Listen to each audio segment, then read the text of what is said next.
రాష్ట్రపతి పాలన, presidents rule. So రాష్ట్రపతి పాలనని ఈ రాష్ట్రంలో విధించారు, ఈ యూనియన్ టెరిటరీ అంటే ఈ కేంద్రపాలిత ప్రాంతంలో విధించారు, ఇలాగ మనం న్యూస్లో చూస్తూ ఉంటాం. మరి అసలు ఈ రాష్ట్రపతి పాలన, ప్రెసిడెంట్స్ రూల్ అంటే ఏంటి, దాని పర్పస్ ఏంటి, దాన్ని ఇంట్రడ్యూస్ చేసిన తర్వాత ఏ విధంగా అక్కడ ఉన్నటువంటి సిచ్యువేషన్ మారుతుంది, legislative situation, administrative situation, executive situation ఏ విధంగా మారుతుంది, దీని యూజ్ ఎంత, మిస్యూజ్ ఎంత, దీనికి సంబంధించి వివిధ కమిటీస్ దీని గురించి ఏమని చెప్పాయి, ఇవంతా కూడా మనం ఈ వీడియోలో తెలుసుకుందాం. Welcome to law excellence. సరే, ప్రెసిడెంట్స్ రూల్, రాష్ట్రపతి పాలన అంటే ఏంటి? ఒక స్టేట్ కానీ ఒక యూనియన్ టెరిటరీ కానీ అక్కడ ఉండేటటువంటి గవర్నమెంట్ని సస్పెండ్ చేసి, స్టేట్ గవర్నమెంట్ని లేదా యూనియన్ టెరిటరీ గవర్నమెంట్ని సస్పెండ్ చేసి సెంటర్ యొక్క రూల్ని డైరెక్ట్గా ఇంపోజ్ చేయడాన్ని ప్రెసిడెంట్ రూల్ అని మనం పిలుస్తామండి. మన రాజ్యాంగం కింద మనము ఇండియన్ కాన్స్టిట్యూషన్, దాని యొక్క ఫీచర్స్, స్వభావం ఏంటి అన్నటువంటి చదువుకునేటప్పుడు ఇండియన్ కాన్స్టిట్యూషన్లో యూనిటరీ ఫీచర్స్ ఏమున్నాయి, ఫెడరల్ ఫీచర్స్ ఏమున్నాయి, ఇలా మనం చదువుకుంటూ ఉంటాం. So one of the features, unitary ఫీచర్స్లో వన్ ఆఫ్ ది ఫీచర్స్ ఏంటి, ఎమర్జెన్సీ పవర్స్ అని చదువుకుంటూ ఉంటాం, అవునా కాదా? ఆ ఎమర్జెన్సీ పవర్స్లోనే మనకి ప్రెసిడెంట్స్ రూల్ అని, నేషనల్ ఎమర్జెన్సీ అని, ఫినాన్షియల్ ఎమర్జెన్సీ అని ఇలాంటివన్నీ ఉన్నాయి. ఎమర్జెన్సీ పవర్ కిందిగా వస్తాయన్నమాట. యూనిటరీ ఫీచర్ అని ఎందుకన్నాము, ఫెడరల్ ఫీచర్ ఎందుకు అవ్వదు అది? ఎందుకంటే స్టేట్ మరియు యూనియన్ టెరిటరీ వాటి యొక్క పవర్ ప్లేస్లో సెంటర్ రీప్లేస్ అవుతుంది కాబట్టి ప్రెసిడెంట్ రూల్ అనేటటువంటిది యూనిటరీ ప్రొవిజన్ కింద మనం చెప్పచ్చు. సరే, ప్రెసిడెంట్ రూల్నే వివిధ రకాల పేర్లతో పిలుస్తూ ఉంటారు. స్టేట్ ఎమర్జెన్సీ అని, కాన్స్టిట్యూషనల్ ఎమర్జెన్సీ అని పిలుస్తూ ఉంటారు. మనకి రాజ్యాంగంలోని ఆర్టికల్ 356 దీని గురించి మనం చూడబోతున్నాం కొద్దిసేపట్లో. బట్ ఆర్టికల్ 356 కింద president of India union council of ministers యొక్క రికమెండేషన్, కౌన్సిల్ ఆఫ్ మినిస్టర్స్కి హెడ్గా ఉండేది prime minister. So prime minister మరియు మిగిలిన కౌన్సిల్ ఆఫ్ మినిస్టర్స్ వీళ్ళ యొక్క రికమెండేషన్స్ ఆధారంగా ప్రెసిడెంట్ రూల్ని ఇంపోజ్ చేయడం జరుగుతుంది. మనకి ఆర్టికల్ 72 అందరికీ ఐడియా ఉందా? ఆర్టికల్ 72 అంటే ఏంటి? ప్రెసిడెంట్ ఆఫ్ ఇండియా తన నిర్ణయాలని ఈ కౌన్సిల్ ఆఫ్ మినిస్టర్స్ యొక్క వీళ్ళ యొక్క డెసిషన్ని బేస్ చేసుకొని, వీళ్ళ ఎయిడ్ అండ్ అడ్వైజ్ని బేస్ చేసుకొని తీసుకుంటారు. సో ఆ కంటెక్స్లో ఆర్టికల్ 356 కింద ప్రెసిడెంట్ రూల్ ఇంపోజ్ చేయాలి అంటే union council of ministers headed by prime minister వీళ్ళ ఎయిడ్ అండ్ అడ్వైజ్ ప్రకారం ఇంపోజ్ చేస్తారు. మరి ప్రెసిడెంట్ రూల్ని రెండు రకాలైనటువంటి వాటిలో ఇంపోజ్ చేయొచ్చు. ఒకటి రాష్ట్రాలలో, రెండు యూనియన్ టెరిటరీస్లో. రాష్ట్రాలలో మరియు యూనియన్ టెరిటరీస్లో ప్రెసిడెంట్ రూల్ని ఇంపోజ్ చేయొచ్చు. ఒక్కొక్కటి తెలుసుకుందాం. ఫస్ట్ ఆఫ్ ఆల్, యూనియన్ టెరిటరీస్లో ఏ విధంగా ప్రెసిడెంట్ రూల్ ఇంపోజ్ చేస్తారు, ఏ కండిషన్స్లో ఇంపోజ్ చేస్తారో తెలుసుకుందాం. ఆ తర్వాత స్టేట్స్లో ప్రెసిడెంట్ రూల్ ఏ విధంగా ఇంపోజ్ చేస్తారు, ఏ కండిషన్స్ ద్వారా ఇంపోజ్ చేస్తారో తెలుసుకుందాం. ఫస్ట్ మనకు తెలియాల్సిన విషయం ఏంటి? కేంద్ర పాలిత ప్రాంతాలు. యూనియన్ టెరిటరీ అంటేనే కేంద్ర పాలిత ప్రాంతాలు. మరి అక్కడ ఆల్రెడీ కేంద్రమే పాలిస్తుందని ఉంది కదా పేరులో.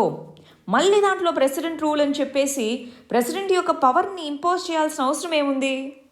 మనకి ఓవరాల్గా కేంద్ర పాలిత ప్రాంతాలు చూడండి 8 ఉన్నాయి. ఒకటి Ladakh union territory, Jammu and Kashmir union territory, Chandigarh union territory, Dadar Nagar Haveli మరియు దామన్ అండ్ దియు. ఇంతకుముందు ఇవి డిఫరెంట్గా ఉండేవి, ఇప్పుడు ఈ రెండింటినీ కలిపారు. సో దాదర్ నగర్ హవేలీ, దామన్ అండ్ దియు అవన్నీ కలిపి ఒకటి. పుదుచ్చేరి అనేటటువంటిది ఒక union territory, Lakshadweep islands, Andaman Nicobar union territory, Delhi union territory. ఇవి 8 కేంద్రపాలిత ప్రాంతాలు. వీటిలో 3టికి స్పెషల్ పవర్స్ ఉన్నాయండి. అవేమేంటి? ఒకటి మన జమ్మూ అండ్ కాశ్మీర్, 2 పుదుచ్చేరి, 3 ఢిల్లీ ఎన్సీఆర్. గమనించండి, జమ్మూ అండ్ కాశ్మీర్, పుదుచ్చేరి అనేది 4 ప్రాంతాల్లో ఉందండి. ఇక్కడ యానాం, పాండిచ్చేరి, కరైకల్, మాహే అని 4 ప్లేసుల్లో పుదుచ్చేరి ఉంది. దాంతోపాటు మన ఢిల్లీ రీజన్. సో ఈ 3టికి ఒక స్పెషాలిటీ ఉంది. అదేంటి? మిగిలిన 5 యూనియన్ టెరిటరీస్లో ప్రెసిడెంట్ ఆఫ్ ఇండియా ద్వారా అపాయింట్ చేయబడినటువంటి లెఫ్టినెంట్ గవర్నర్ కానీ, అడ్మినిస్ట్రేటర్ కానీ వీళ్ళు కేంద్రం యొక్క ఆదేశాలకు అనుగుణంగానే అక్కడ పరిపాలన చేస్తూ ఉంటారు. కానీ వీటిలో ఎక్కువ జనాభా ఉన్నప్పుడు వాళ్ళకంటూ వాళ్ళ ప్రత్యక్షంగా ఎన్నుకోబడినటువంటి అభ్యర్థులు ఉండాలి, వాళ్ళు అక్కడ గవర్నాన్స్ చేయాలి అన్న ఉద్దేశంతో మనకి ఇక్కడ లెజిస్లేటివ్ అసెంబ్లీ మరియు ఎన్నికవబడినటువంటి గవర్నమెంట్ అంటే chief minister, council of ministers ఉంటారన్నమాట. ఈ మూడిటికి మాత్రమే. Jammu and Kashmir, Puducherry, Delhi union territory. మిగిలిన వాటికి లేదు. మిగిలిన వాటికి డైరెక్ట్గా ప్రెసిడెంట్ ఆఫ్ ఇండియానే చూసుకుంటారు. అందుకే ఈ 3 యూనియన్ టెరిటరీస్లో మాత్రమే ప్రెసిడెంట్ రూల్ ఇంపోజ్ చేసే అవకాశం ఉంది. మిగిలిన వాటిలో ఆల్రెడీ అదే ఉంది. అంతేనా?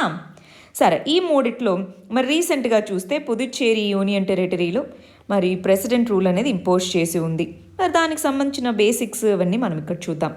యూనియన్ టెరిటరీస్, కేంద్రపాలిత ప్రాంతాలకు సంబంధించి మన రాజ్యాంగంలోని ఆర్టికల్ 239 నుంచి 242 ఈ ఆర్టికల్స్ అనేటటువంటివి పార్ట్ 8 కింద యూనియన్ టెరిటరీస్, వాటికి సంబంధించి ఏ విధంగా అడ్మినిస్ట్రేషన్ ఉండాలి ఇవంతా చెప్తారనమాట. జనరల్గా ప్రతి యూనియన్ టెరిటరీలోనూ దాని యొక్క అడ్మినిస్ట్రేషన్ అనేది ప్రెసిడెంట్ ఆఫ్ ఇండియా ద్వారా అపాయింట్ చేయబడిన అడ్మినిస్ట్రేటర్ ద్వారా జరుగుతుంది. ఆ administrator government are president of India యొక్క ఏజెంట్గా పనిచేస్తారు. ఆయన చెప్పినట్టే వింటారనమాట. మామూలుగా రాష్ట్రాల్లో గవర్నర్ ఏజెంట్ ఆఫ్ సెంటర్ కాదు. రాష్ట్రాల్లో గవర్నర్ ఎక్కువ పవర్స్ అనేటటువంటివి ఉంటాయి ఇక్కడికి పోలిస్తే. సరే, ఆ విధంగా యూనియన్ టెరిటరీస్ అనేవి ఉన్నాయి.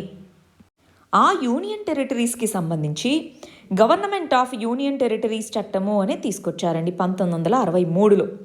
దాని ప్రకారం ఆర్టికల్ 239A అనేది ఇంట్రడ్యూస్ చేశారు. అప్పటి వరకు సపరేట్గా గవర్నమెంట్స్ అనేటటువంటివి లేవు యూనియన్ టెరిటరీస్లో. ఆర్టికల్ 239A అనేది ఎప్పుడైతే తీసుకొచ్చారో అప్పుడు ఇదిగో లెఫ్టినెంట్ గవర్నర్ కానీ చీఫ్ కమిషనర్ కానీ వీళ్ళు ఉన్నారు. వాళ్ళతో పాటు కొన్ని యూనియన్ టెరిటరీస్లో మరి ఎన్నికవబడినటువంటి గవర్నమెంట్స్ ఉండాలి అన్నారు. చూడండి, పుదుచ్చేరి 1963 ఈ చట్టం తీసుకొచ్చినప్పుడు, ఢిల్లీ 1992, జమ్మూ అండ్ కాశ్మీర్ అనేది ఈ మధ్య కదా యూనియన్ టెరిటరీ అయింది, ఇంతకుముందు రాష్ట్రం అది. సో 2019 ఈ మూడిట్లోనూ లెజిస్లేటివ్ అసెంబ్లీ, వాళ్ళకంటూ ministers headed by chief minister, ఈ విధంగా ఉండేలాగా మనకి ఈ చట్టం గవర్నమెంట్ ఆఫ్ యూనియన్ టెరిటరీస్ చట్టం అనేటటువంటి దాంట్లో దాని ప్రకారం తీసుకొని రావడం జరిగింది. సో యూనియన్ టెరిటరీస్లో కూడా స్టేట్స్లో ఏ విధంగా అయితే వివిధ రకాలైనటువంటి లెజిస్లేటివ్ యాక్టివిటీ ఇదంతా జరుగుతూ ఉంటుంది. కాకపోతే ఒక ఇంపార్టెంట్ చేంజ్, అదేంటి, పార్లమెంట్ అనేటటువంటిది యూనియన్ టెరిటరీకి సంబంధించిన 3 లిస్టులు, union list, state list, concurrent list, ఉమ్మడి జాబితా, ఈ 3 లిస్టులో ఏ సబ్జెక్ట్ మీదైనా సరే పార్లమెంట్ అనేటటువంటి చట్టాలు చేయొచ్చు. అదే మామూలు స్టేట్ గవర్నమెంట్స్ అనుకోండి, మామూలు స్టేట్స్ అనుకోండి, యూనియన్ లిస్ట్, కన్కరెంట్ లిస్ట్లో మాత్రమే పార్లమెంట్ చట్టాలు చేయొచ్చు. ఒకవేళ స్టేట్ లిస్ట్లో చేయాలంటే సపరేట్ ప్రాసెస్ అనేటటువంటిది ఉంటుంది. రాజ్యసభ స్పెషల్ మెజారిటీతో రెజల్యూషన్ పాస్ చేయాలి. ఇలా రకరకాల ప్రొవిజన్స్ ఉంటాయి. అంటే యూనియన్ టెరిటరీస్ మీద లెజిస్లేటివ్ పవర్స్లో సెంట్రల్ గవర్నమెంట్కి ఎక్కువ అధికారాలు ఉంటాయి, రైట్? సో అలా ఢిల్లీకి సంబంధించి స్పెషల్ పవర్స్ అనేటటువంటివి సెంట్రల్ గవర్నమెంట్కే ఉన్నాయి. ఎందుకంటే అది ఒక కేంద్రపాలిత ప్రాంతం మాత్రమే కాదు, మన రాజధాని ప్రాంతం. అందుకని చెప్పేసి law and order, police, land ఇలాంటివన్నీ సెంట్రల్ గవర్నమెంట్ కిందే ఉన్నాయి. ఇవి స్టేట్ లిస్ట్ కింద ఉన్నాయి. స్టేట్ లిస్ట్ కింద ఉన్నాయి కదా అని చెప్పి ఆ యూనియన్ టెరిటరీకి పవర్స్ లేవు. మిగిలిన పుదుచ్చేరి కానీ జమ్మూ అండ్ కాశ్మీర్లో వాళ్ళకి ఈ స్టేట్ లిస్టులు ఏవైతే ఉన్నాయో వాటన్నిటి మీద చట్టాలు చేసుకోవచ్చు. ఢిల్లీ అన్నిటి మీద చేసుకోవచ్చు, కానీ ఈ 3 తప్ప. ఢిల్లీలో మాత్రమే ఈ ప్రొవిజన్ ఉందన్నమాట. ఎందుకని, అది రాష్ట్రం, అది మన యొక్క రాజధాని ప్రాంతం కాబట్టి. సరే, ఆ విధంగా యూనియన్ టెరిటరీస్ ఉంటాయండి. మరి యూనియన్ టెరిటరీస్లో ప్రెసిడెంట్స్ రూల్ని ఏ విధంగా ఇంపోజ్ చేయొచ్చు దాని గురించి చూసేద్దామా? సరే, ఇక్కడ చూడండి. సో కాన్స్టిట్యూషనల్ మెషనరీ అంటే ఏంటి?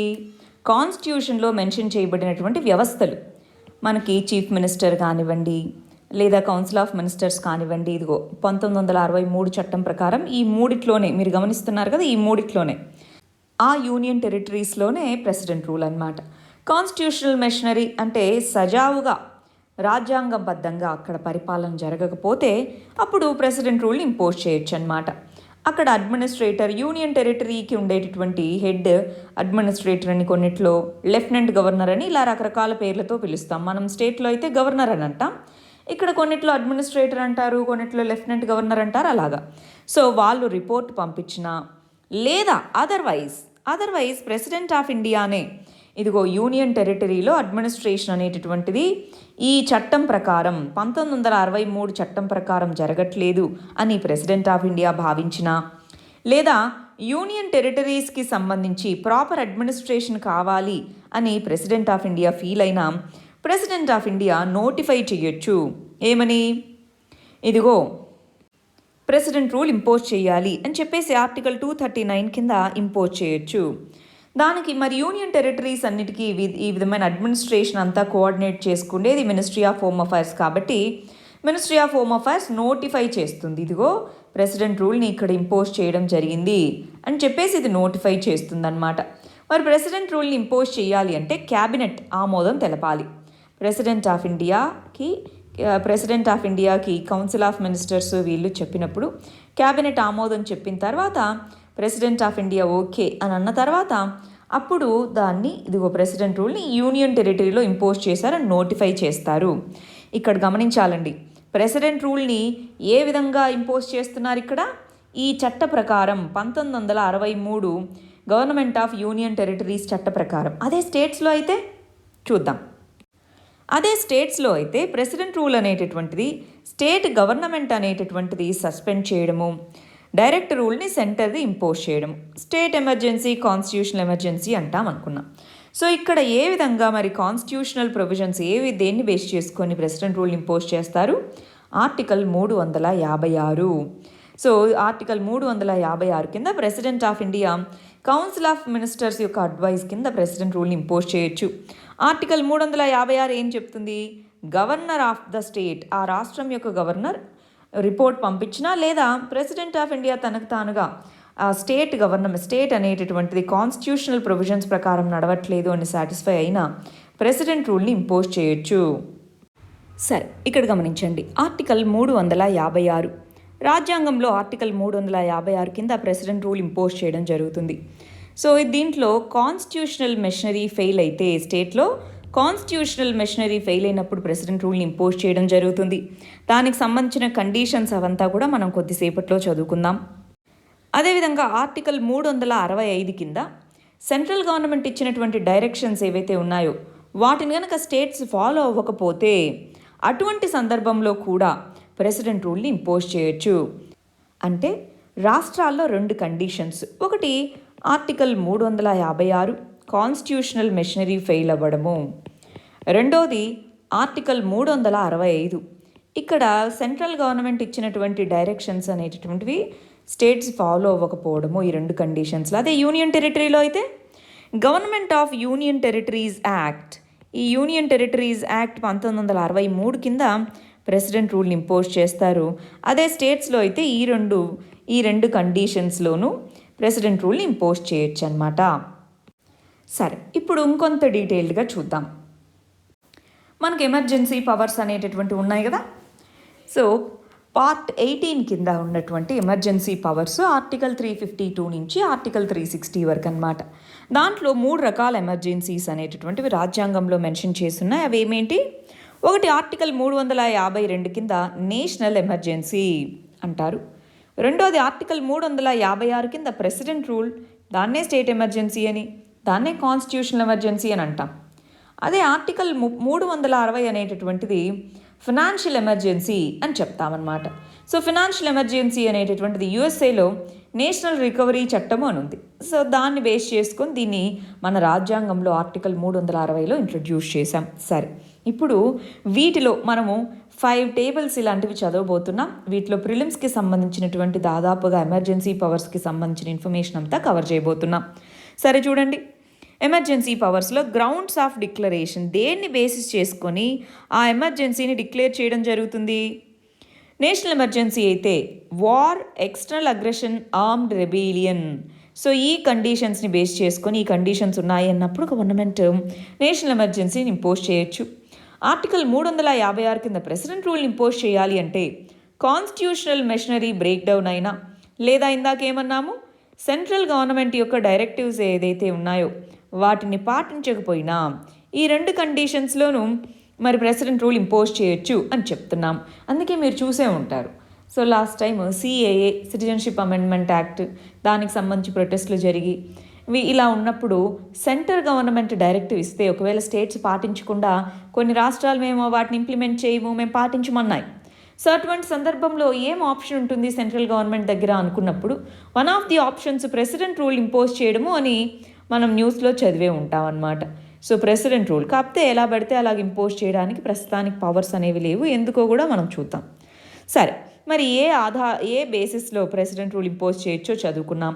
ఫినాన్షియల్ ఎమర్జెన్సీ ఎప్పుడు ఇంపోజ్ చేయొచ్చు? ఫినాన్షియల్ స్టెబిలిటీ మరియు క్రెడిబిలిటీకి ప్రాబ్లం వచ్చినప్పుడు ఫినాన్షియల్ ఎమర్జెన్సీ అనేటటువంటిది ఆర్థిక అత్యవసర పరిస్థితి అని అంటాం, దాన్ని తీసుకొని రావచ్చు.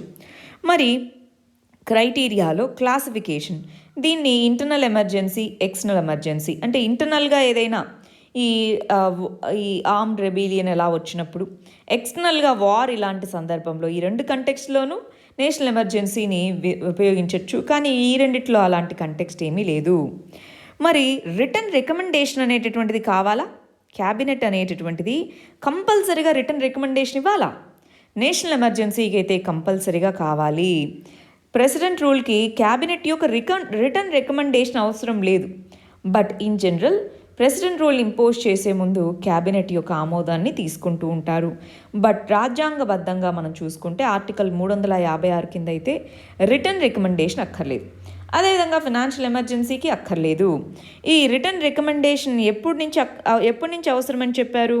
44వ రాజ్యాంగ సవరణ చట్టం ద్వారా తీసుకొచ్చారు. ఇంతకుముందు ప్రెసిడెంట్ రూల్ మరియు ఫినాన్షియల్ ఎమర్జెన్సీకి ఏ విధంగా అయితే రిటర్న్ రికమెండేషన్ అవసరం లేదో ఆ విధంగా ఉండేది నేషనల్ ఎమర్జెన్సీకి కూడా.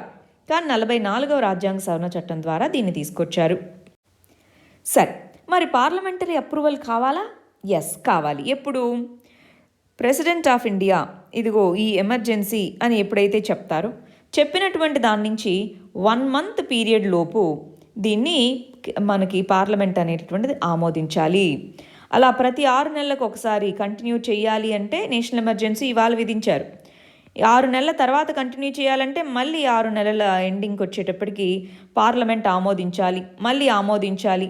ఈ విధంగా స్పెషల్ మెజారిటీతో పార్లమెంట్ అనేటటువంటిది పార్లమెంట్ యొక్క ఉభయ సభలు ఆమోదించాలి. ఒకవేళ ఒకే సభ ఉంటే ఆ ఒక్క సభ అయినా సరే స్పెషల్ మెజారిటీతో ఆమోదించాలి. అదే మన ప్రెసిడెంట్ రూల్ అయితే ఆర్టికల్ 356 కింద ప్రెసిడెంట్ నోటిఫై చేసినటువంటి 2 నెలల్లోపు పార్లమెంట్ అనేది ఆమోదించాలి.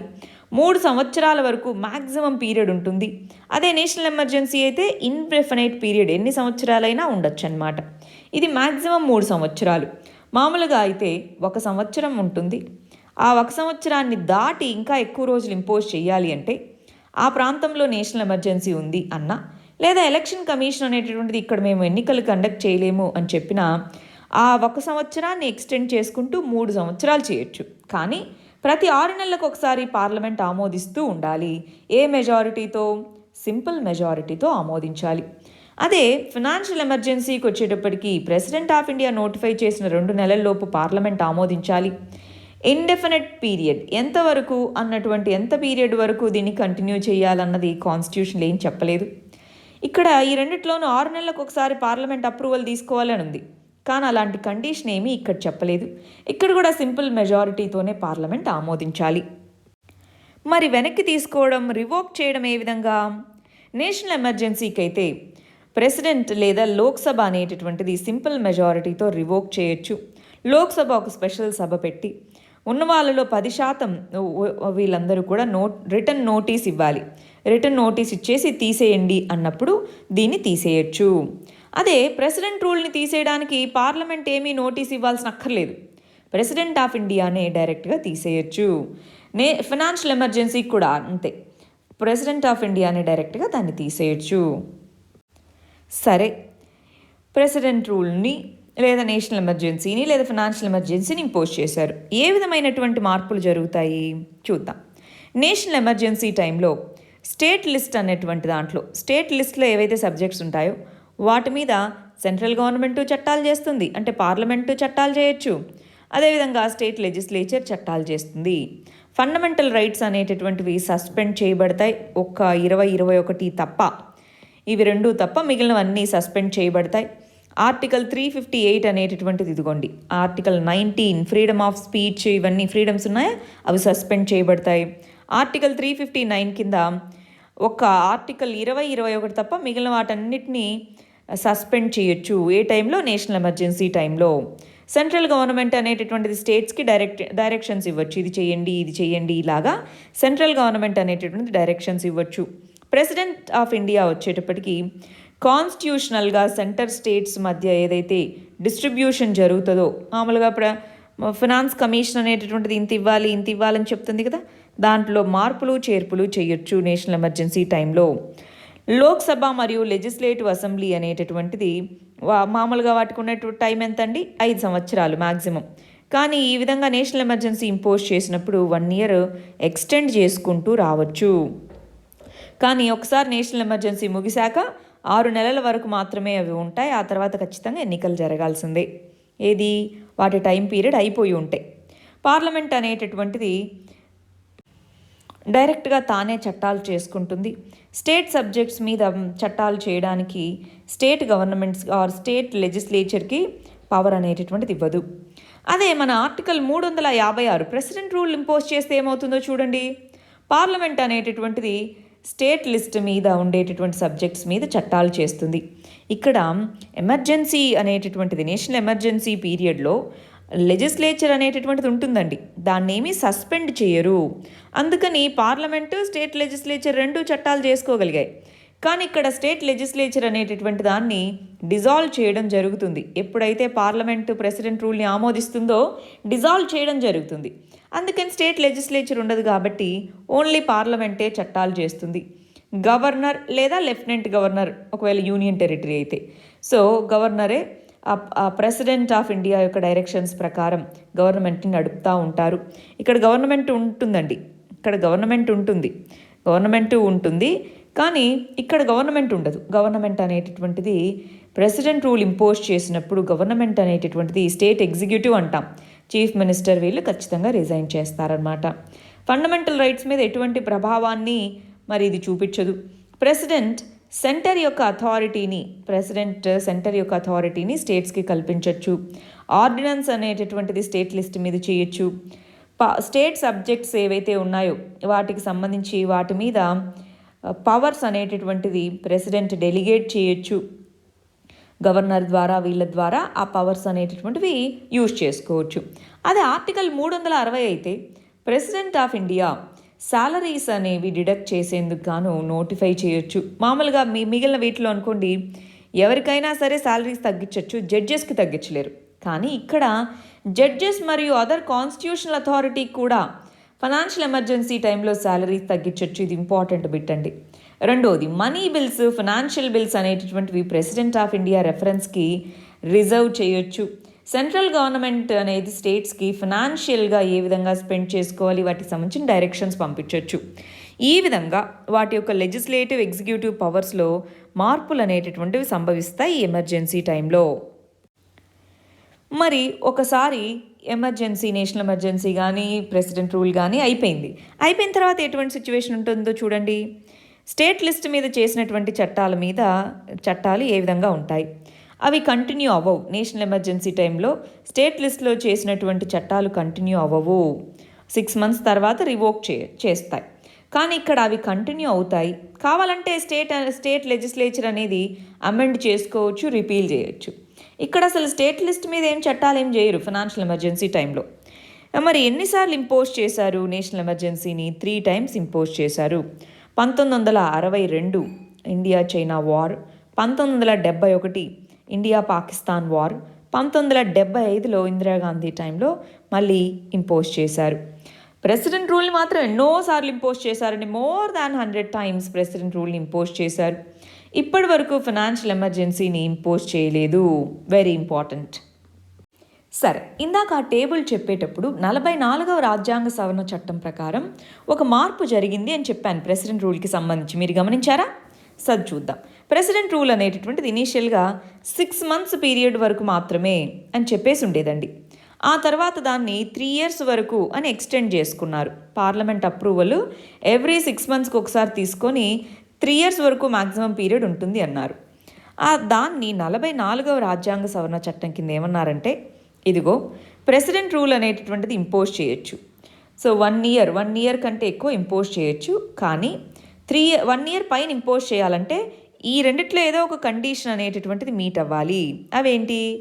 నేషనల్ ఎమర్జెన్సీ ప్రెసిడెంట్ రూల్ ఉంది, అదే టైంలో నేషనల్ ఎమర్జెన్సీ వచ్చింది అప్పుడు కానీ, లేదా ఎలక్షన్ కమిషన్ ఆఫ్ ఇండియా అన్నటువంటిది నోటిఫై చేయాలి, ఎన్నికలు నోటిఫై చేసి మేము ఇక్కడ చేయలేకున్నాము, ఎన్నికలు కండక్ట్ చేయలేకున్నాము అనాలి. మీరు గమనించుంటే లాస్ట్ 2019, 20 ఆ టైంలో జమ్మూ అండ్ కాశ్మీర్లో ప్రెసిడెంట్ రూల్ ఇంపోజ్ చేసినప్పుడు ఏమన్నారు? జమ్మూ అండ్ కాశ్మీర్లో ఇప్పుడు ఎన్నికలు కండక్ట్ చేయలేకున్నాము అని చెప్పింది, అవునా కాదా? సో ఆ 2 సందర్భాల్లో ఎందుకంటే అండి, ప్రెసిడెంట్ రూల్ ఇంపోజ్ చేయగానే ఫస్ట్ స్టేట్ గవర్నమెంట్ అనేటటువంటిది, స్టేట్ గవర్నమెంట్ అంటే ఎగ్జిక్యూటివ్, స్టేట్ గవర్నమెంట్ అనేటటువంటిది రిజైన్ చేసేస్తుంది, ఉండదు. స్టేట్ లెజిస్లేచర్ అనేటటువంటిది ఉన్న కొన్ని రోజులకి డిజాల్వ్ అనేది అయిపోతుంది. మరి స్టేట్ లెజిస్లేచర్ డిజాల్వ్ అయిపోతుంది అన్నప్పుడు మరి దాని ప్లేస్లో కొత్తగా ఎన్నుకోవాలి కదా, అంటే ఎన్నికలు అనేటటువంటివి జరగాలి. ఆ ఎన్నికలు జరపలేని పరిస్థితిలో ఉన్న ప్రెసిడెంట్ రూల్ని అలాగే ఎక్స్టెండ్ చేయొచ్చు, లేదా నేషనల్ ఎమర్జెన్సీ. ఈ 2 కండిషన్స్లోనే 1 ఇయర్ దాటి మ్యాక్సిమం 3 ఇయర్సే, కానీ 1 ఇయర్ దాటి మిగిలిన రోజులు ఇంపోజ్ చేయాలి అంటే ఖచ్చితంగా ఈ రెండిట్లో ఏదో ఒకటి, 2 కాదు ఏదో ఒకటి మీట్ అవ్వాలి. దాన్ని 44వ రాజ్యాంగ సవరణ చట్టం కింద తీసుకొని వచ్చారు.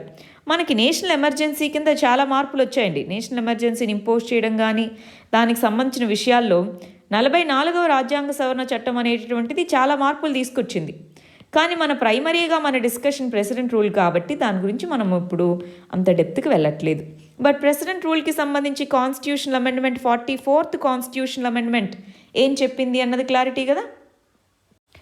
రైట్, ఇప్పుడు దాని యొక్క అనాలిసిస్ చూద్దామండి. ఎప్పుడు జరిగింది అసలు ఈ ప్రెసిడెంట్ రూల్ అనేటటువంటి దానికి సంబంధించి ఇంపార్టెంట్ ఇష్యూస్ ఏమేమి ఉన్నాయన్నది. సో ఇక్కడ మీరు చూస్తున్నటువంటి దీంట్లో ఈయన ఎస్ఆర్ బొమ్మాయి, అప్పట్లో కర్ణాటక యొక్క చీఫ్ మినిస్టర్, ఈయన కర్ణాటక యొక్క గవర్నర్. సో ఈ ఇమేజ్ని కొంత గమనించండి. ఎస్ఆర్ బొమ్మాయి అని నేను ఎందుకు పేరు చెప్తున్నానన్నది ఒక 2 minutesలో మనకు అర్థమవుతుంది. ఎస్ఆర్ బొమ్మాయి అనే ఒక ఇంపార్టెంట్ సుప్రీంకోర్టు కేసు ఉందన్నమాట, అదేంటో మనం చూద్దాం. సరే, ఈ చిన్న కార్టూన్ ఒకటి చూడండి. ఇక్కడ ఈ కార్టూన్లో మన ఇందిరాగాంధీ అప్పట్లో ఉన్నటువంటి ప్రైమ్ మినిస్టర్, వివిధ రాష్ట్రాల యొక్క చీఫ్ మినిస్టర్స్, అప్పుడు ఉన్నటువంటి ప్రెసిడెంట్ ఆఫ్ ఇండియా. సో రాష్ట్రాలు అనేవి మాకు ఎక్కువ పవర్స్ ఇవ్వండి, మీరు మీకు ఇష్టం వచ్చినట్టు మరి ప్రెసిడెంట్ రూల్ ఇంపోజ్ చేయొద్దు అన్నటువంటి ఆ సిచ్యువేషన్ని కార్టూన్ ద్వారా చూపిస్తున్నారనమాట. పవర్స్ ఎవరికి ఎక్కువ ఇవ్వాలి, ఎవరి దగ్గర తీసేసుకోవాలి అన్న ఆ కంటెక్స్ని చూపిస్తూ ఉందండి ఇది. ఎందుకంటే ఎక్కువ టైమ్స్ ఆవిడ యొక్క దీంట్లో ఎక్కువ టైమ్స్ ప్రెసిడెంట్ రూల్ ఇంపోజ్ చేయడం జరిగిందనమాట. ఒకసారి మనం గమనించి చూస్తే ఎవరెవరి టైంలో ఎక్కువ టైమ్స్ ప్రెసిడెంట్ రూల్ని ఇంపోజ్ చేయడం జరిగిందో ఒకసారి గమనించి చూడండి. సో 113 కేసెస్ 2016 వరకు డేటా ఇది. మళ్ళీ లాస్ట్ 4 సంవత్సరాల్లో ఇంకొన్ని ప్రెసిడెంట్ రూల్స్ అనేవి ఇంకొన్ని ఇంపోజ్ చేస్తున్నారు, తక్కువే బట్ ఇంపోజ్ అయితే చేస్తున్నారు. బట్ ఇక్కడ చూడండి, జవహర్లాల్ నెహ్రూ టైంలో 5 కాంట్రవర్షియల్ ప్రెసిడెంట్ రూల్స్, 2 నార్మల్వి. సో అట్లా ఇక్కడ ఈ టేబుల్లో చూసుకుంటే ఇందిరాగాంధీ గారి టైంలో ఎక్కువ ప్రెసిడెంట్ రూల్స్ ఇంపోజ్ చేశారు, కానీ చాలాసార్లు ప్రైమ్ మినిస్టర్గా ఎన్నికయ్యారు. ఇక్కడ గమనించాలండి, మొరార్జీ దేశాయ్ సో 2-3 years మాత్రమే ప్రైమ్ మినిస్టర్గా ఇక్కడ ఉన్నారు. కానీ కంపారిటివ్లీ దీంతో పోలిస్తే సంఖ్య ఎక్కువే ఉన్నట్టు అనిపిస్తుంది, కానీ చాలాసార్లు ప్రైమ్ మినిస్టర్గా ఎన్నికయ్యారు. ఈ 2 yearsలోనే ఇక్కడ ఇంటెన్సిటీ వైజ్గా చూసుకుంటే ఎక్కువ విధించినట్టు అనమాట. రైట్, ఇక్కడ చూడండి ఇందిరాగాంధీ గారు ఎన్ని ఇంపోజ్ చేశారు. సో అదేవిధంగా రాజీవ్ గాంధీ, వీళ్ళందరి టైంలో మీరు ఇక్కడ గమనించి చూస్తే ఇక్కడ నుంచి కొంత తక్కువ ప్రెసిడెంట్ రూల్స్ని ఇంపోజ్ చేసిన సంఖ్య తక్కువగా కనిపిస్తూ ఉంది, గమనిస్తున్నారా? సో 2016 తర్వాత కూడా ఉన్నాయి, బట్ కంపారిటివ్లీ తక్కువ. ఎందుకని అనుకుంటున్నారు? ఒక ఇంపార్టెంట్ సుప్రీంకోర్టు జడ్జిమెంట్ వచ్చింది దానివల్ల. అదేంటో చూసేద్దామా? దాని పేరే ఎస్ఆర్ బొమ్మాయి కేస్ అని అంటాం. 1994 కేసు, వెరీ వెరీ ఇంపార్టెంట్. మనము 50 ఇంపార్టెంట్ సుప్రీంకోర్టు జడ్జిమెంట్స్ అన్నటువంటి సిరీస్లో దీని గురించి చదువుకొని ఉన్నాం. ఒకవేళ ఎవరైనా 50 సుప్రీంకోర్టు జడ్జిమెంట్స్ మీద మనం వీడియో సిరీస్ చేయడం జరిగిందండి. అది చూడని వాళ్ళు ఉంటే మన ఛానల్లో ప్లేలిస్ట్లో ఉంటుంది, ఒకసారి చూడండి. సరే, S R Bommai versus union of India case. ఇంతకీ ఏమైంది అక్కడ సిచ్యువేషన్ ఏంటి? ఎస్ఆర్ బొమ్మాయి అనే వ్యక్తి కర్ణాటక యొక్క చీఫ్ మినిస్టర్గా ఉన్నారు. మరి సడన్గా అక్కడ బాబ్రీ మస్జిద్ ఈ కూల్చివేత ఈ టైము. సో ఈ టైంలో అక్కడ దానికంటే ముందు మణిపూర్ ఇలా చాలా రాష్ట్రాల్లో ప్రెసిడెంట్ రూల్ని టకటక ఇంపోజ్ చేశారనమాట. దాంతో వీళ్ళందరూ కేసులన్నీ కట్టగలిపి సుప్రీంకోర్టు పరిగణలోకి తీసుకుంది ఎస్ఆర్ బొమ్మాయి కేసు. అది అప్పుడు చెప్పింది ఏంటి అంటే, ఇదిగో ఆర్బిట్రరీగా ఇష్టం వచ్చిన విధంగా ఆర్బిట్రరీగా స్టేట్ గవర్నమెంట్స్ని డిస్మిస్ చేసేయలేరు మీరు, కొన్ని రెస్ట్రిక్షన్స్ అనేవి ఉన్నాయి అని చెప్తూ వీళ్ళు ఏం చెప్పారు అప్పుడు, సెక్యులరిజం అనేది పాటించలేదు, లా అండ్ ఆర్డర్ ఇలాగ కొన్ని విషయాలకు చెప్పి గవర్నమెంట్స్ని డిస్మిస్ చేసున్నారు. సో ఆ కంటెక్స్లో బొమ్మాయి కేసు అనేటటువంటి దాంట్లో ప్రెసిడెంట్ ఆఫ్ ఇండియాకి పవర్స్ అనేటటువంటి ఉన్నాయి. ప్రెసిడెంట్ రూల్ని ఇంపోజ్ చేసేదానికి ఆర్టికల్ 356 కింద కరెక్టే, కానీ దానికంటూ కొన్ని రెస్ట్రిక్షన్స్ అనేటటువంటి ఉన్నాయి. ప్రెసిడెంట్ ఆఫ్ ఇండియా ఎప్పుడు లెజిస్లేటివ్ అసెంబ్లీని ఎప్పుడు సస్పెండ్ చేయగలరు, ఓన్లీ దానికి సంబంధించినటువంటి పార్లమెంటరీ అప్రూవల్ ఇవంతా వచ్చిన తర్వాతనే. స్టేట్ గవర్నమెంట్స్ని మీరు డిస్మిస్ చేసిన స్టేట్ లెజిస్లేటివ్ అసెంబ్లీని మీరు ఇష్టం వచ్చినట్లు డిస్మిస్ చేయలేరు. ఎందుకంటే ఇప్పుడు గవర్నమెంట్ డిజాల్వ్ అయిపోయిందండి, కానీ లెజిస్లేచర్ అలానే ఉంటే వాళ్ళకి మెజారిటీ ఉన్న వాళ్ళని మళ్ళీ వాళ్ళు గవర్నమెంట్గా ఎన్నుకుంటారు కదా, అంతేనా? సో అది లేకుండా మీరు ఇష్టం వచ్చినట్టు డిస్మిస్ చేయకూడదు అని ఎస్ఆర్ బొమ్మాయి కేసులో చెప్పింది. చూడండి, ఆ కేసులో చెప్పింది ఏంటి అంటే, సెక్యులరిజం అంటే ఏంటో డిఫైన్ చేసింది. ఫెడరలిజం అనేది basic structure of the constitution లేదా basic feature of the constitution అని చెప్పింది. ప్రెసిడెంట్ ఆఫ్ ఇండియాకి పవర్స్ ఉన్నాయి, కానీ ప్రెసిడెంట్ రూల్ని ఏ ఇంటెన్షన్తో ఇంపోజ్ చేశారు, ప్రెసిడెంట్ రూల్ని ఎవరు ఇంపోజ్ చేయాలన్న దాంట్లో ఏ క్వశ్చన్ లేదు, ప్రెసిడెంట్ ఆఫ్ ఇండియానే, దానికి మేము అడ్డురాం. కానీ ఏ ఇంటెన్షన్తో ఇంపోజ్ చేశారు, ఆ జ్యుడిషియల్ రివ్యూ అనేది వర్తిస్తుంది అని ఎస్ఆర్ బొమ్మాయి కేసులో చెప్పడం జరిగింది. ఒక గవర్నమెంట్కి మెజారిటీ లేదు అని చెప్పేసి టక్కున ప్రెసిడెంట్ రూల్ ఇంపోజ్ చేయడం కాదు, దానికి మెజారిటీ ఉందో లేదో అన్నది ఫ్లోర్ టెస్ట్, చట్టసభలో కాన్ఫిడెన్స్ లేదా నో కాన్ఫిడెన్స్ మోషన్ ద్వారానే తేల్చుకోవాలి. అంతేగాని దానికి మెజారిటీ లేదు అని చెప్పేసి రాత్రికి రాత్రి దాన్ని డిస్మిస్ చేయడం అది కరెక్ట్ కాదు. రెండోది, లెజిస్లేటివ్ అసెంబ్లీ అనేటటువంటి దాన్ని పార్లమెంట్ యొక్క అప్రూవల్ పొందిన తర్వాత మాత్రమే డిజాల్వ్ చేయాలి.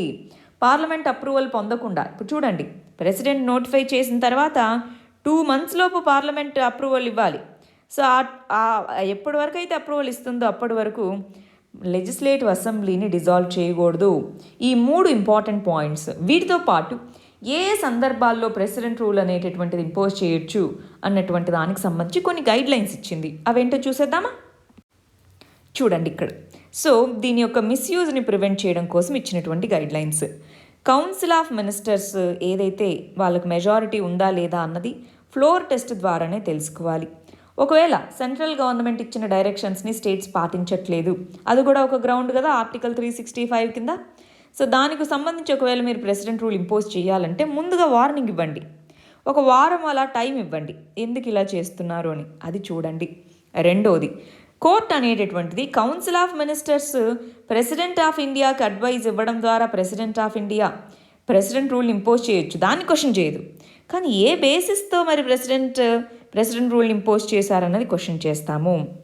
నెక్స్ట్ వచ్చేటప్పటికి ప్రెసిడెంట్ అనేటటువంటిది పార్లమెంట్ యొక్క అప్రూవల్ లేకుండా అసెంబ్లీని డిజాల్వ్ చేయకూడదు.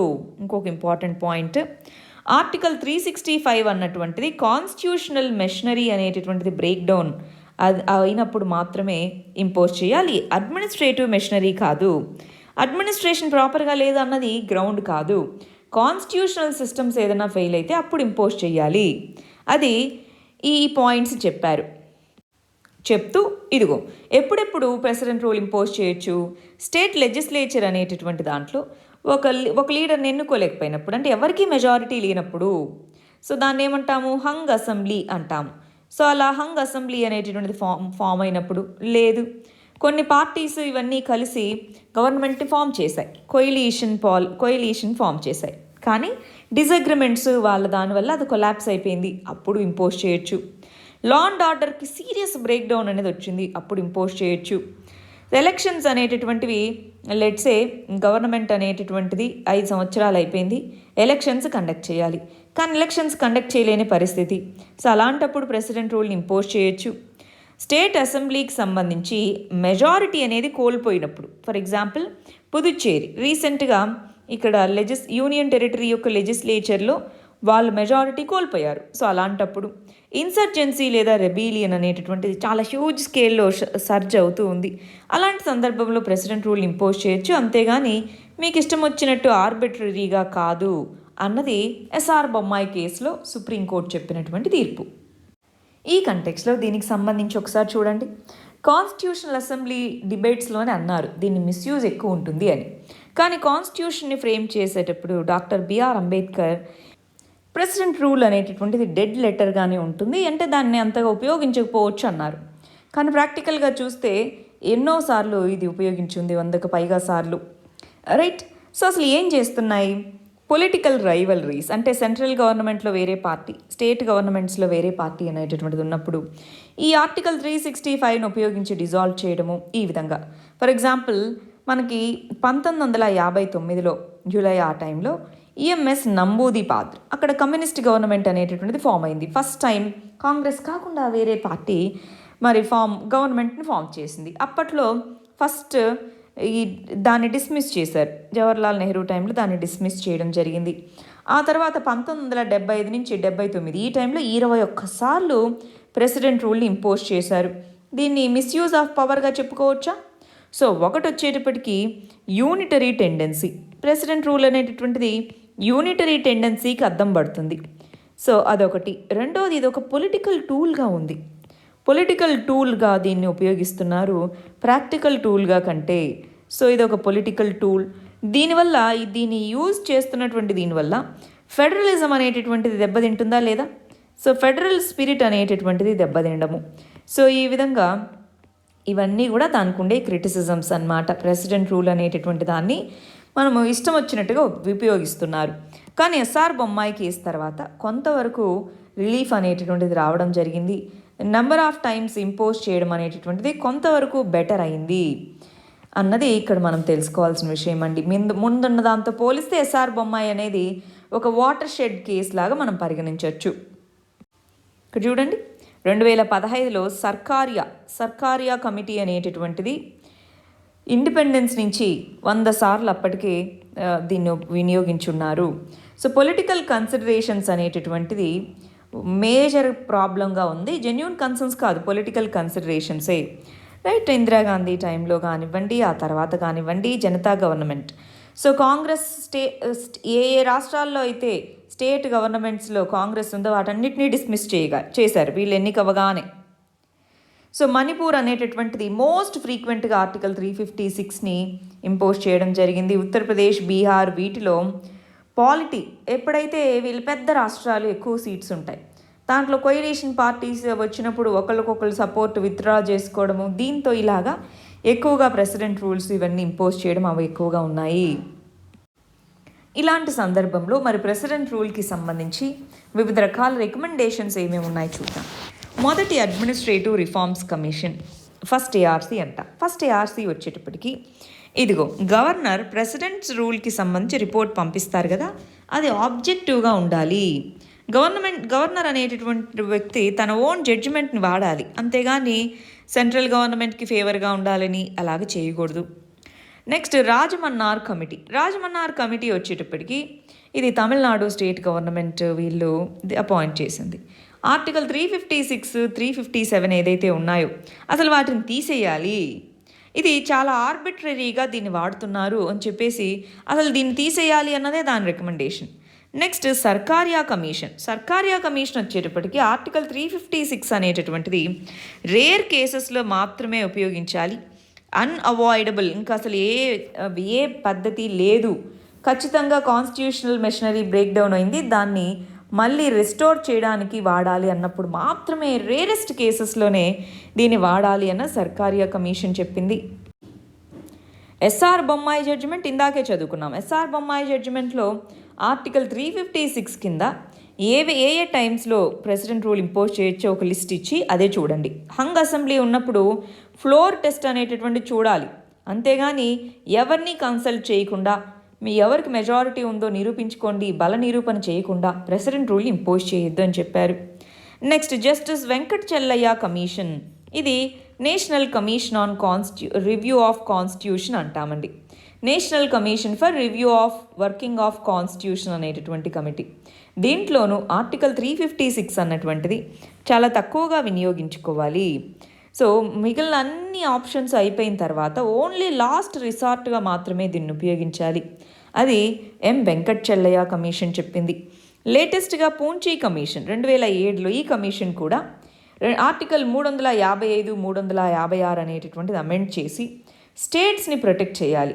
సెంటర్ అనేటటువంటిది తన యొక్క పవర్ని నిరూపించుకునేందుకు, తన పార్టీని స్ట్రెంగ్తెన్ చేసుకునేందుకు అలాగా ఉపయోగించకుండా వాటిని సూటబుల్గా అమెండ్ చేయాలి. ఈ విధంగా ప్రెసిడెంట్ రూల్కి సంబంధించి వివిధ రకాల రికమెండేషన్స్ అనేవి ఉన్నాయండి. సో అల్టిమేట్గా మనం ఏం చెప్పగలం, ఆర్టికల్ 356 అనేటటువంటిది చాలా రేర్గా వాడాలి. కాన్స్టిట్యూషనల్ స్ట్రక్చర్ ఏదైతే సెంటర్ స్టేట్స్ మధ్య ఉందో దాన్ని డిస్ట్రాయ్ చేయకుండా ఉండేలాగా దీన్ని ఎమర్జెన్సీ పవర్, అది కొన్ని సందర్భాల్లో ఖచ్చితంగా ఉండాలి, కంప్లీట్గా తీసేయలేం. కానీ దాన్ని ఇష్టం వచ్చినట్టుగా వాడడం అనేది ఫెడరలిజంకి ఎగెయిన్స్ట్. ఫెడరలిజం అనేది 2-వే రోడ్. సెంటర్ స్టేట్స్ రెండూ కోఆపరేట్ చేసుకోవాలి. సో అలా లేకుండా సెంటర్ అనేటటువంటిది యూనిటరీగా బిహేవ్ చేసుకుంటూ ప్రెసిడెంట్ రూల్ని ఎక్కువగా వినియోగించుకుంటూ వస్తే అసలు రాజ్యాంగ స్ఫూర్తికే అది వ్యతిరేకం. అది ఇక్కడ మనం తెలుసుకోవాల్సినటువంటిది. ఇప్పుడు చూడండి, ఏదైనా కాన్స్టిట్యూషనల్ క్రైసిస్ వచ్చింది, అక్కడ ప్రెసిడెంట్ రూల్ ఇంపోజ్ చేస్తారు. ఇప్పుడు మనకి తెలంగాణ ఫార్మేషన్ ఆ టైంలో ప్రెసిడెంట్ రూల్ ఇంపోజ్ చేశారా? సో ఇప్పుడు పుదుచ్చేరి ప్రెసిడెంట్ రూల్ ఇంపోజ్ చేస్తారు. ఇవి కాంట్రవర్షియల్ కాదు. కానీ చాలా మనకి మహారాష్ట్రలో కానివ్వండి, ఇక్కడ రీసెంట్ ఎగ్జాంపుల్స్ మీరు కొన్ని గమనించి చూస్తే అవి కాంట్రవర్షియల్. ఎందుకు? పొలిటికల్ కన్సిడరేషన్స్ అక్కడ ఉన్నాయి కాబట్టి. అలా లేకుండా ఫెడరల్ స్పిరిట్ని దృష్టిలో ఉంచుకొని ఇందాక మనం చెప్పినటువంటి రికమెండేషన్స్, వివిధ కమిటీస్ యొక్క రికమెండేషన్స్ని దృష్టిలో పెట్టుకొని ప్రెసిడెంట్ రూల్ని ఇంపోజ్ చేసుకోవాలి. దాన్ని మరి డాక్టర్ బిఆర్ అంబేద్కర్ గారు అన్నట్టు డెడ్ లెటర్గా అయితే ఎలాగూ లేదు, కనీసం చాలా రేర్ కేసులో అయినా ఉపయోగించుకునే విధంగా ఉండాలి. ఇది ప్రెసిడెంట్ రూల్కి సంబంధించినటువంటిదండి. సో ఇది కనుక మనకు బాగా అర్థమవుతే అటు ప్రిలిమ్స్ ఇటు మెయిన్స్ రెండు పాయింట్ ఆఫ్ వ్యూస్లోనూ మనం ఆన్సర్ రాయగలము. దీనికి సంబంధించి ఏమైనా డౌట్స్ కానీ క్వరీస్ కానీ ఉంటే కమెంట్ సెక్షన్లో అడగండి. దీనికి సంబంధించి నోట్స్ PDF అనేది కూడా డిస్క్రిప్షన్ లింక్లో అవైలబుల్గా ఉంటుంది, అది డౌన్లోడ్ చేసుకోవచ్చు. All the very best. Thank you very much.